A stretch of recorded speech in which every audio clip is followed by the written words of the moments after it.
fee fund budgets that we're going to get through. But first, we'll do bill introductions. Do I have bill introductions from the committee?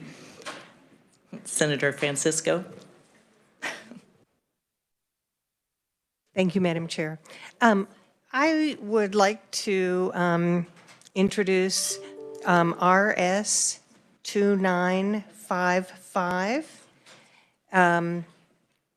And this is a bill that we discussed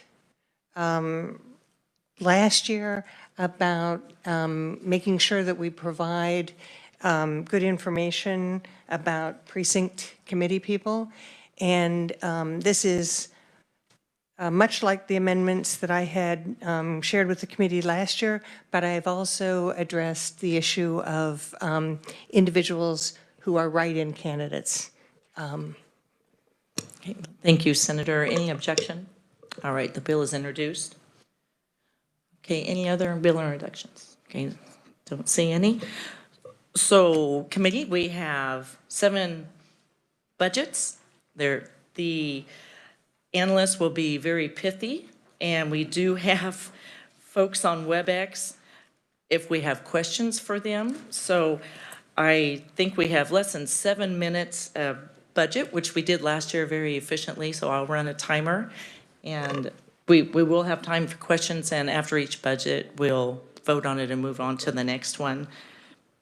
So first on our agenda is Office of the State Bank Commissioner. And we have the budget overview by research from Matthew Moore. Good morning, Matt. Good morning, Madam Chair, members of the committee. My name is Matthew Moore, Fiscal Analyst with Legislative Research. As you said, I will be going over the budget for the Office of the State Bank Commissioner. You should have before you a copy of my budget analysis. It's about 22 pages long. I'll only really touch upon the first 6 pages as we go through. With me today is also Barb Albright, the Director of Finance and Administration for the Office of State Bank Commissioner, as well as David Herndon, the State Bank Commissioner, is available via WebEx. Just briefly, the agency is a fee-funded agency. It is biennial, so they have last year there were 2 approved budgets for 22 and 23. This year we're making adjustments to those budgets. The agency is in charge of providing sort of financial security for Kansas through examinations of state charter banks, trust agencies, as well as some overview of the consumer credit lending agencies as well. There on page 1, you'll see at the very bottom that last year the Legislature approved a budget of $12.2 million. Going over to page 2, you can see there right underneath the graph, the agency requested a revised estimate of $12 million. This is a decrease of $150,000 below what was approved. The decrease generally is due to 2 things. The first being some staff retirements and resignations of individuals who had been there for quite some time. As those people left, new people were hired, and the agency adjusted its budget accordingly to allow for those new individuals at a lower salary. Additionally, there were some travel-related expenditures. The agency had anticipated resuming in-person activities a little bit more than last year. They assumed it would pick up a little bit quicker than it actually did, so they're adjusting their budget accordingly. Those decreases are offset by that first bullet there on page 2. The agency requested 2 supplementals. The first, you might remember from last year, is a request to increase the per diem rate for its board members. Currently, statute sets that at $35. The agency sought to increase that to $150. The second is sort of a kind of a pot, so to speak, of money for staff salary increases. Generally, the agency reports that it's historically provided merit-based increases, so it'll have a sort of a pot of money that then, once they do performance review, they would give increases accordingly. There at the bottom of page 2, you can see that the governor recommended $11.9 million. The decrease over the agency's request is simply the denial of those 2 enhancements to increase the board member fees, as well as the sort of pot of money for merit-based increases. Going over to page 3, you can see FY23. Last year, the legislature approved $12.7 million. The agency requested 12.4, you see the very same sort of trends from 22, the decreases due to those salary and wages through individuals who had retired or resigned, new employees are coming in. The approved budget is being adjusted to account for those new employees. And then those decreases are offset by the per diem increase, supplemental, and the increases in merit-based. There you can see in the middle of page 3, the governor recommends $12.2 million. Again, that decrease is simply because the governor didn't recommend those 2 supplementals. Page 4, I just would highlight that there's some just information on kind of more of a category of expenditures level analysis. I won't go into depth on that, as well as sort of a 10-year history of the expenditures for the banking division. And then on page 5, you see the sort of 10-year history for those, that division that does the consumer credit. At the bottom of page 5, you see an analysis just of the last 5 years of expenditures for the fee fund. And then I would just note on page 6 are going to be sort of the lists of fees that the agency charges. The remainder just provides a little bit more depth into that 22 and 23 analysis, as well as more of a program level. But with that, I would stand for any questions. Okay, thank you, Matt. Do we have questions for Matt? Matt, if I understand right, the governor did not recommend the agency's request. Is that for both years? Is that correct? Yes, that's true. Okay. And then last year, did we ask this board to propose a bill? Okay, and do you know where it sits now? Yes, it's Senate Bill 299. It's currently in Senate Ways and Means. It hasn't had a hearing yet, but it was introduced after its budget hearings last year. That was for the enhancements that they requested? For the increases for the board members. Okay. Senator Thompson. Thank you, Madam Chair. Just one quick, on the TEFI, on the bottom of page 4, talks about 259,000 for, related to the TEFI. I don't know, maybe you can explain that, or maybe the conferee behind you can better. I don't know, ma'am. Yes, I can maybe defer to the agency for a little bit more information, but just due to that being a new sort of kind of category of charter banks, there was an increase for 22 that demonstrated the agency sort of taking on that responsibility of now kind of creating this new category, but I can leave the agency a little bit more to touch upon the specifics of that. Okay, thank you. Thank you, Madam Chair. Any other questions for Matt? Barbara Albright, would you like to address the senator's question? So this is Barbara Albright, Director of Finance and Administration. Welcome to the committee. Good morning, members of the committee. To answer your question, the TEFI, you know, the whole long thing, because that's new territory for regulation, there's never one that we've had before. Some of the funds were put into, we've had to hire outside counsel, getting regs and regulations set up. There's discussion of forensics accounting. You know, it's a whole different category, if you will. And so those funds that were appropriated were to help us basically go to third party because we don't have the staff to handle that. If I may? Yes. Good. Go ahead. Thank you. As I recall, that was a pilot program last year, and is it still a pilot program now, or do we anticipate that expanding out to a full-blown program that will cost even more? They have a full charter right now to begin activity, but there are some, there's some pieces that they have to still accomplish. So we'll get to go in and examine before the full official charter is kind of active, if you will. And Commissioner Herndon is online, I believe, if he would like to add something to that. Thank you. Thank you. And if I may. Yes, go ahead.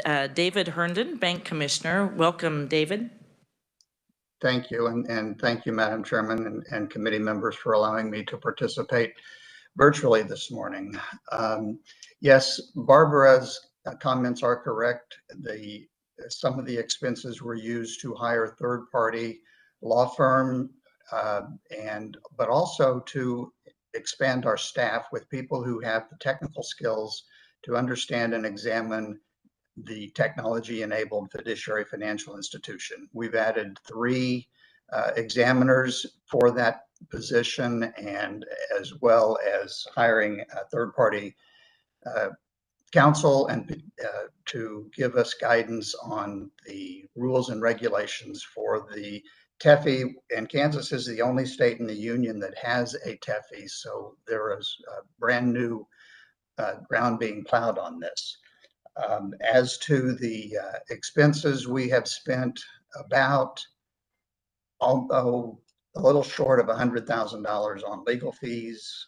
The balance has been on staffing. We have not spent any money yet on forensic accounting services because we're not yet in a position to review those financial statements. As to the charter, the joint committee met on December 7th and established to our office, made it very clear that the legislative intent was to have the beneficent corporation operating as a TEFI effective December 31st, 2021. So that was granted. They had been operating since July of 2021 under a conditional charter.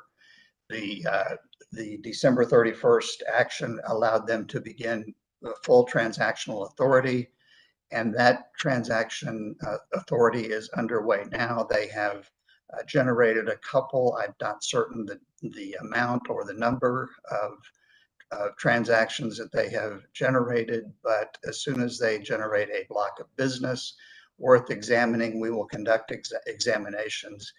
After the examination, the charter, which is now, as Barbara said, for full transactional authority, but after we conduct the examination, that will open the opportunity for additional TEFIs to charter themselves or request charter applications in Kansas. Thank you, David.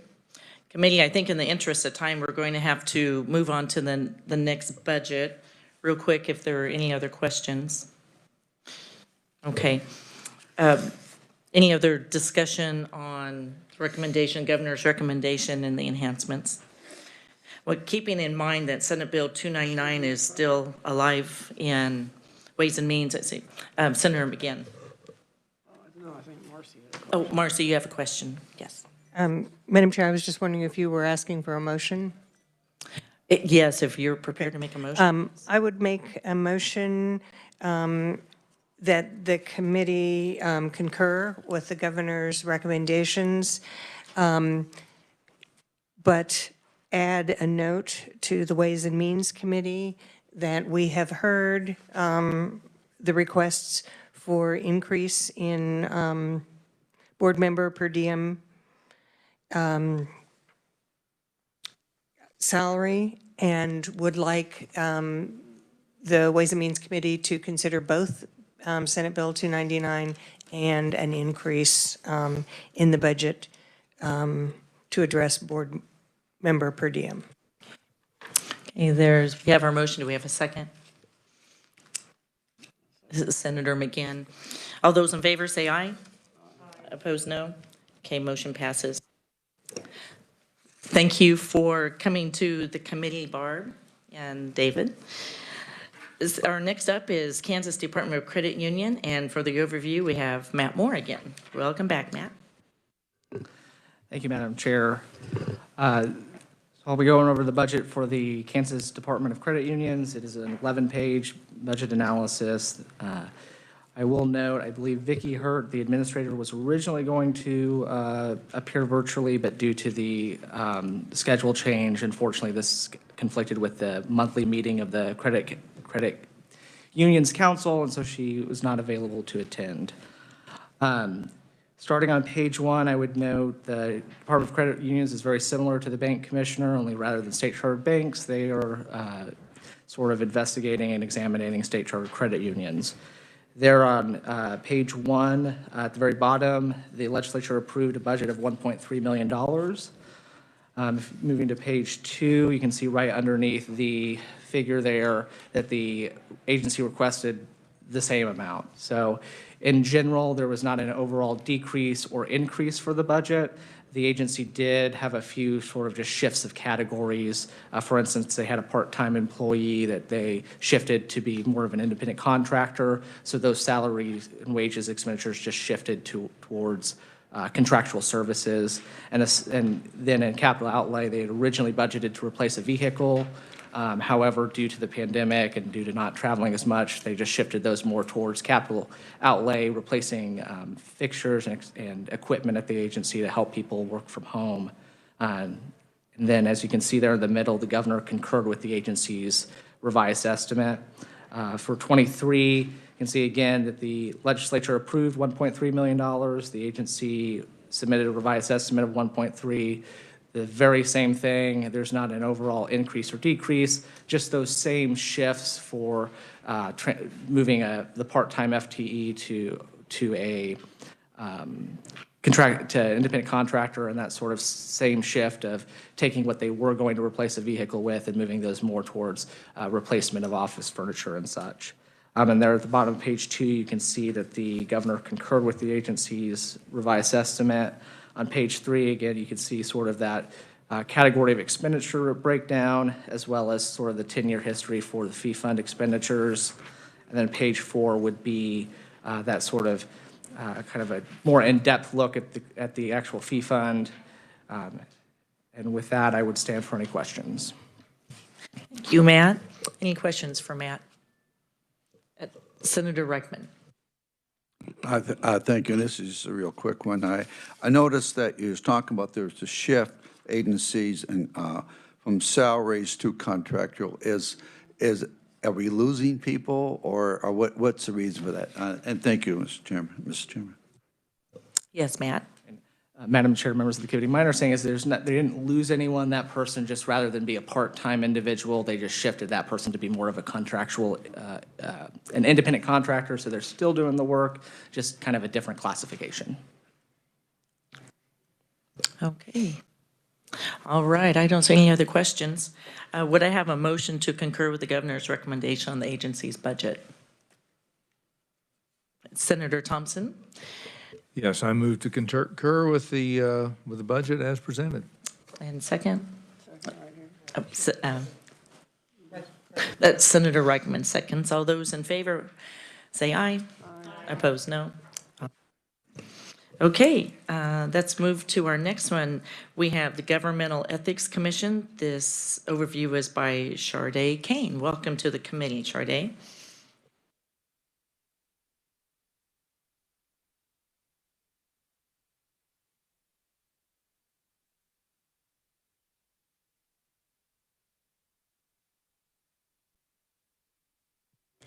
Good morning, Madam Chair and members of the committee. My name is Sharday Kane, and I'm a second-year fiscal analyst with the Legislative Research Department. I would note that Executive Director Mark Skoglund is here in person if you have any agency-specific questions. For fiscal year 2022, the analysis starts on page 7, so I'll start there.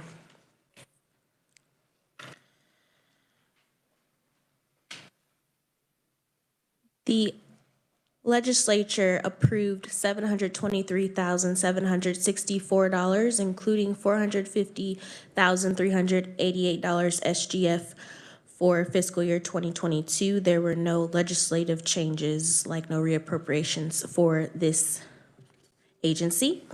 The agency requests a revised estimate that is the same number as the fiscal year 2022 approved amount. There is an increase of 19,845 SGF. That's primarily due to the supplemental request. So the agency had a governor's June 2020 allotment, and the request is to restore the 20,756 SGF. The 2020 legislature approved the conversion of a part-time attorney to a full-time position. The governor subsequently allotted the funding, and the agency is now requesting that that shift be back from the fee fund to SGF. Additionally, the agency shifted a contracted investigator position to the salaries and wages category, and other adjustments include court reporting costs, office supplies, and computer peripherals.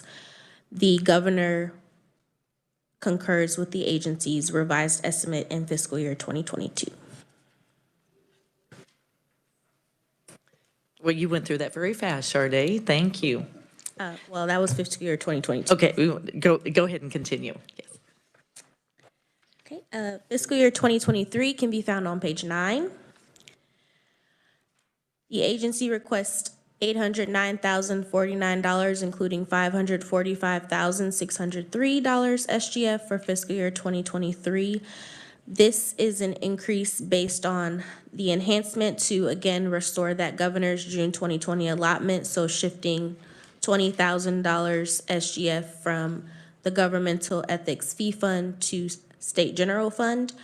Additionally, the agency had a subcommittee of the commission do a salary study, and because of that, the agency requested $79,566 to provide pay increases for all of the employees. Other adjustments, again, include court reporting costs, office supplies, and computer peripherals. The governor recommends $777,906, including $520,000 and $520,554 SGF for fiscal year 2023. This is because she accepted partial adoption of the salary pay plan totaling $48,423. So that is all for fiscal year 2022 and 2023. Okay, thank you, Sharday. Do we have any questions for Sharday? Senator Warren. Thank you, Madam Chair, and thank you for coming to committee today.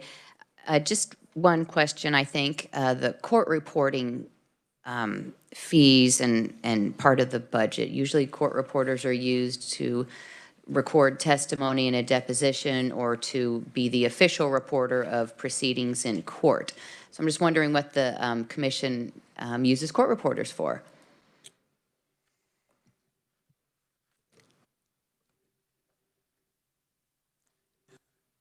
Madam Chair. Go ahead, Sharday. I believe that the court reporter is at their ethics commission meetings when they have hearings, and when they have hearings, then the court reporter does those reports. Thank you. That was my other thinking, that when the commission itself holds kind of quasi-judicial hearings or procedures, it needs a court reporter there to record officially what is said and in the proceedings. So, okay, thank you very much. Thank you, Madam Chair. Any other questions? Senator Reichman. Thank you again, Madam Chairman, or woman, I guess. On page 9, thank you for coming again, and I'll make sure I understand this correctly. Looking at the chart, FTE is 8.5, and they got the salary increases of $79,566. So we talking about approximately $10,000 per person, or how does that work on the salary increase, or how did they come up with that? Thank you. Yes, go ahead, Sharday. The subcommittee did a breakdown of about increases from 5% to 48% per employee, depending on what the analysis that they did recommended for each position in the agency. The governor's recommendation with her partial adoption is 5.3 to 15.8%. So not quite 10,000 per person across the board, but just depending on whatever their actual position is. Thank you. Senator McGinn. Thank you, Madam Chair. I just would caution, I mean, you can go ahead and accept the governor's recommendation, but we also have in the budget, which I hope passes, I advocated for it last year, our staff hasn't had a raise for probably 4 or 5 years now. And that would go through. I hope we can support it. I heard a lot of people say how badly they wanted to help, but they didn't. But that they would when we had better years. And I don't think I've ever seen a year as good as we have it right now until we change that. But I guess you can put in there that the governor's recommendation is the 90,000. I just caution you, I know the governor put in some money in the social services arena primarily because we just can't compete. They did a study, I think any agency under the dome could put in a study and find out that they're underpaid. So I'm just letting the committee know, you can put that in there, we'll see where it goes during the committee of the whole for Ways and Means. So just my advice. And wouldn't mind floating it, just see what happens. But Would you have a motion that we could build that into? well, it's in the recs.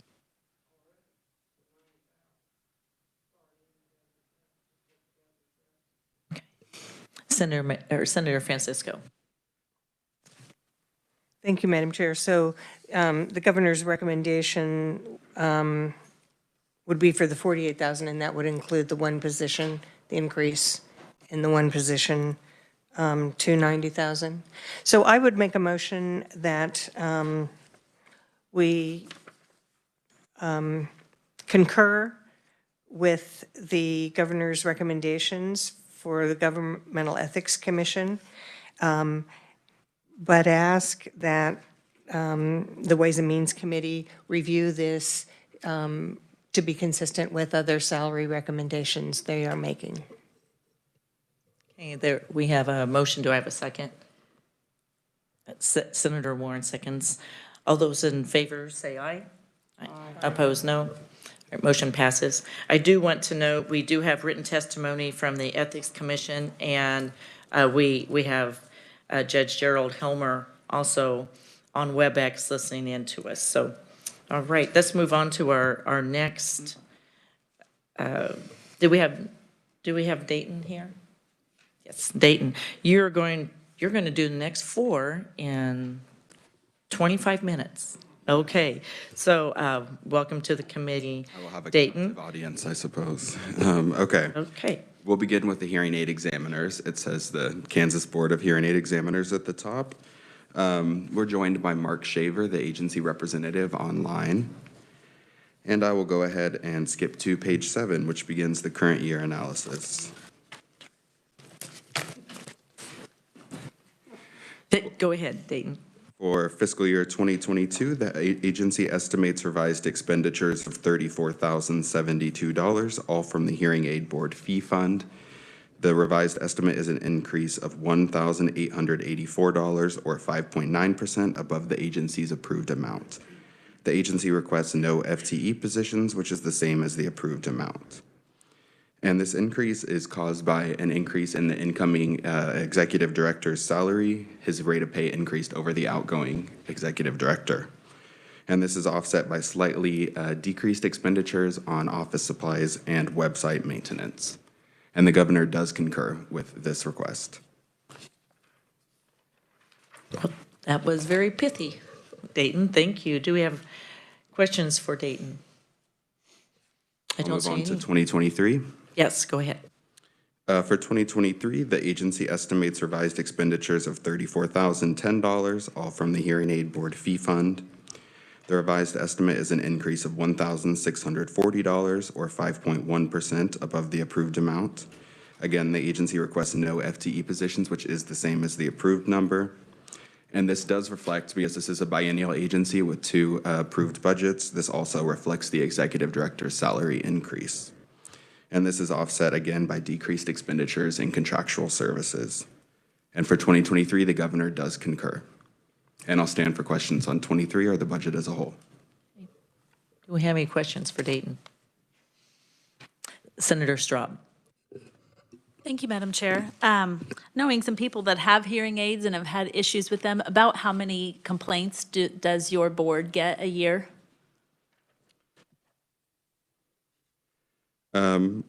The agency representative is available online. He might be able to address that better. I was just flipping back to the performance measures on the last page, which includes renewals and applications, but you might Do we wanna have ask him. Mark Shaver online? Yes, I'm here, Senator.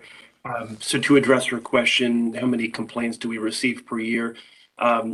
It's very, very few complaints. I think I'm assuming what she's really asking is how many patient complaints do we get? And the reason I'm making that distinction is because the majority of complaints we've received in the past is other licensed hearing aid dispensers complain about, say, marketing or advertising that they might feel is unethical to one of their peer hearing aid dispensers. But from patient complaints, we've received just a couple in the past year. I do think part of the issues we've had in previous years with so few complaints is related to unclear mechanism as to how to report that. I do think that is improved with our new website that is still in development, but has been launched, and we have had some patient complaints regarding that. But again, to answer her question, very few, just a handful of complaints. Okay, thank you, Mark. Thank Any you. other questions? Okay. Well, committee, would I have a motion to concur the governor's recommendation on these budget? Senator Francisco. I would move that we concur with the governor's recommendation for the Kansas Board of Hearing Aid Examiners for FY '22 and '23. And second from Senator Thompson. All those in favor say aye. Aye. Opposed, no. All right, motion passes. So Dayton, we are now on to Board of Examiners and Optometry. Go ahead. All right. Let's move on to, as the chair said, the Board of Examiners in Optometry, and that is what it says at the top of the document. I'm joined by Jan Murray in person. She has submitted written testimony and will stand for questions as you may have them. So we'll go ahead and move on to page 6, which begins the current year analysis. For the current year, the agency estimates revised expenditures of $197,099, all from special revenue funds. This is an increase of $25,000 or 14.5% above the fiscal year 2022 approved amount. The agency requests one FTE position, which is the same as the approved number. And the primary reason for this increase is due to the agency's supplemental request for legal services. This is due to an unforeseen disciplinary hearing, as well as ongoing investigations that have the potential to result in additional litigation costs. And the governor does concur with the agency's revised estimate. I'll stand for fiscal year 2022 questions at this time. Any questions on 2022, committee? Okay, once you move on, Dayton. All right. For 2023, we're on page 8, and the agency estimates revised expenditures of $199,618, all from special revenue funds. This is an increase of $25,000 or 14.3% above the approved amount. The agency requests one FTE position, which is the same as the revised estimate and the approved number. And this, again, is due to an increase in legal fees above the approved amount. And again, it's due to the potential for ongoing investigations to result in additional litigation costs. And the governor does concur with the agency's revised estimate. Okay, thank you, Dayton. Do we have any questions? I also see we have Jan Murray, if we have any questions for her, Senator Warren. Thank you, Madam Chair. Just a quick question. What kind of litigation is the board involved in? I'll hand that over to Jan, if that's all right, Madam Chair. So Jan Murray, Executive Officer, Kansas Board of Examiners and Optometry. Welcome to the committee, Jan. Good morning. Currently, right now, we had a disciplinary action hearing in August. They have since appealed and requested a stay, so there's that one. We have another couple of investigations going on that may lead into disciplinary actions as well. But we're kind of a slow-moving thing, because one of my board members, he's been investigating this complaint now for like 6 months, trying to get all of the paperwork together and then have the hearing scheduled and with the office administration and doing all that fun stuff. because I was, So licensing type yeah, and I was litigation and hoping discipline. the August one would have been in before July 1, and then it would have hit last year, and it would have been a whole lot better. But I don't have luck. Thank you. Thank you, Madam Chair. Thank you. Any other questions? Senator Straub. Thank you, Madam Chair. And this investigation or licensing questioning is not concerning any COVID-related complaint? No, not at all. Thank you. Okay, any other questions, committee? Okay, thank you, Jan, for being here with us. Committee, are any other questions ready for a motion? Senator Francisco. Thank you, Madam Chair. I would move that we concur with the governor's recommendation for the Board of Examiners in Optometry for FY22 and FY23. Do I have a second? Senator Straub. Oh, Senator Reichman. Sorry, Senator Reichman seconds. All right. All those in favor say aye. Opposed, no. Motion passes. All right, Dayton, Kansas State Board of Mortuary Arts. Thank you, Madam Chair. And I'm joined by J.W. Carey, who is in person, and he's available for any questions you all may have. So we'll go ahead and begin on page 7, the current year. For fiscal year 2022, the agency estimates revised expenditures of $365,875. This is a decrease of $1,163, or 0.32%, below the approved amount. The agency requests 3 FTE positions, which is the same as the approved number. And if you look at 2, 3, and 4, this change is essentially changes in fringe benefits. So they have an increase in the employer, or the decrease in the employer contribution for CAPERS, and that's offset by increases in unemployment insurance and group health and hospitalization insurance. And the governor does concur for this year's budget. Why don't you move on to the next year, Dayton? All right. For fiscal year 2023, on page 9, the agency estimates revised expenditures of $308,394, all from the Mortuary Arts Fee Fund. This is no change from the agency's approved amount. However, there is an internal increase in computer replacement, which is offset by reductions in fringe benefits. So this results in a net zero change for the year, and the governor does concur for this year. Okay. Any questions for Dayton on these 2 years? Senator Falscado. Thank you, Madam Chair. And I'm not sure if this is an appropriate question for you, but the increase, did it have anything to do with funeral homes being inundated with burying individuals with COVID? I'll turn that over to the agency representative, if that's all right with the chair. Yes, you go right ahead, Dayton. Welcome to the committee, J.W.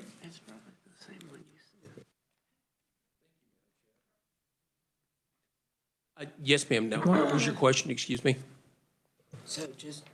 Thank you, Madam Chair. Sir, just wondering if any of the increases here were a direct increase from funeral homes being inundated with COVID or burying a lot of people who had passed away with COVID. No, ma'am, it was not. Our increases were strictly due to, we had a 36-year employee who became ill. We needed to step up for a temporary position to get that done. And then unfortunately, he passed away. So the temporary position is no longer going to be necessary, but that was the increase. Okay, any other questions, committee? All right. Would I have a motion to concur with the governor's recommendation? Senator McGinn makes a motion. Do I have a second? Senator Falscado seconds. All those in favor say aye. Aye. Opposed, no. Motion passes. Dayton, you're on the last one, Board of Accountancy. All right. So for the Board of Accountancy, we're joined by Susan Summers, who's available via WebEx. And for this agency, we'll begin on page 6 for the current year. So you go ahead and continue, Dayton. The agency estimates revised expenditures of $440,976, all from the Board of Accountancy Fee Fund in fiscal year 2022. The request is the same as the agency's fiscal year 2022 approved amount, and the agency requests 3.0 FTE positions, which is the same as the approved number. Although there is no change, there are internal changes. The agency estimates an increase of $4,496, or 1.9% above the approved amount, for salaries and wages. This is primarily due to base rate adjustments and fringe benefits, and this is offset by a decrease to contractual services of the same amount. And this is due to decreased expenditures for information technology fees as the agency transitions to a new database system. And the governor does concur for this year's budget. Okay, why don't you go ahead and continue? All right, we will move on to page 8, which is the budget year, fiscal year 2023. The agency estimates revised expenditures of $443,348, all from the Board of Accountancy Fee Fund for fiscal year 2023. The revised estimate is the same as the agency's approved amount, and the agency requests 3 FTE positions, which is the same as the approved amount. Again, there are some internal fluctuations, although there is no net change. There's an increase of $21,825, and this is due to a planned transition of executive directors. The outgoing executive director will train the incoming executive director, so they'll have overlapping salaries and benefits. And this is offset by a decrease to contractual services as the database transition completes, resulting in no net change, and the governor does concur. And I'll now stand for any questions. Okay, Dayton, you did that very, very quickly. Senator Fascadeau. Thank you, Madam Chair. Can you tell me the names of the outgoing and incoming director? The outgoing director is Susan Summers, who's available online, and I'm not sure if she knows the name, if they've chosen a successor, but she might be able to address that. Susan, are you with us? I am. Thank you very much for allowing me to Would you like to appear. comment on that question? We have no idea who's going to be taking my place. That's not going to happen until spring of 2023. But it is true that I am retiring after, well, by then it'll be a little over 26 years. So that's the transition that we're planning on, just hiring somebody to shadow me for 3 months before I leave. Madam Chair?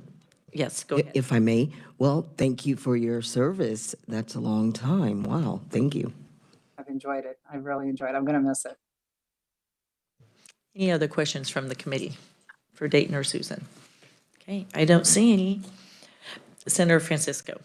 Thank you, Madam Chair. I would make a motion that we concur with the governor's recommendations for the Board of Accountancy for fiscal years 22 and 23. So we have a motion. Do I have a second? Senator Fascadeau. All those in favor of the motion, say aye. Opposed, no. Motion passes. Thank you, Dayton. You did a fine job those last 4. But committee, we made it through in our time allotment, so we can get to our next committee. Thank you for doing this, and we'll be meeting every day this week with budgets just such as this. So we have 19 to get through, and we just did 7. So thank you very much, and we're adjourned.